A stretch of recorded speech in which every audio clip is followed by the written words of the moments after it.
નમસ્કાર, આપ જોઈ રહ્યા છો લખત ન્યૂઝ અપડેટ ચેનલ। તમામ સમાચાર અને અપડેટ મેળવવા માટે ચેનલને સબસ્ક્રાઇબ કરો અને બેલ આઇકન પર ક્લિક કરો જેથી તમામ સમાચાર અને અપડેટ તમને મળી રહે। સુરનગર LCB staff parole furlough squad staff દ્વારા ગળથળના પાટિયા પાસેથી દેશી હાથ બનાવવાની બંદૂક સાથની અંગે ઝડપી લીધો। પોલીસ સ્ટાફને ખાનગીરાએ બાતમી મળતા સાકર ડેરવાડ ગળથળ રસ્તા પાસેથી આરોપીને ઝડપી લેવામાં આવ્યો। સુરનગર જિલ્લા પોલીસ વડા ડોક્ટર ગિરીશભાઈ પંડ્યા દ્વારા સૂચનાને માર્ગદર્શન આપવામાં આવ્યું છે કે સુરનગર જિલ્લામાં પરવાના વગર હથિયાર લઈને ફરતા સાથે પરવાના વગર હથિયાર રાખવાનો શોખ ધરાવતા તમામ આરોપીઓની ખાનગીરાએ બાતમી મળી તુરંત આવા આરોપીઓને હથિયાર સાથે ઝડપી લઈ તેની સામે કાયદેસરની કાર્યવાહી કરી આગળની કોર્ટ કાર્યવાહી માટે પોલીસ સ્ટેશન લોકઅપ હવાલે કરવા।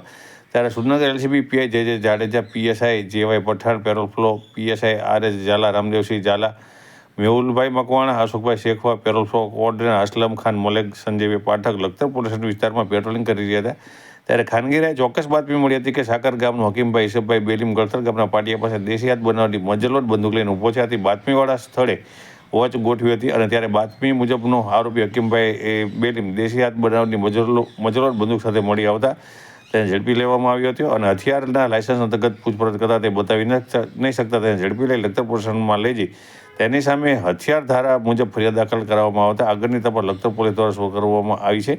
આથી લખતર તાલુકામાં પરવાના વગર હથિયાર રાખવાના શોખીન જીવડાઓમાં હાલ ફફડાટની લાગણી ફેલાઈ જવા પામી છે।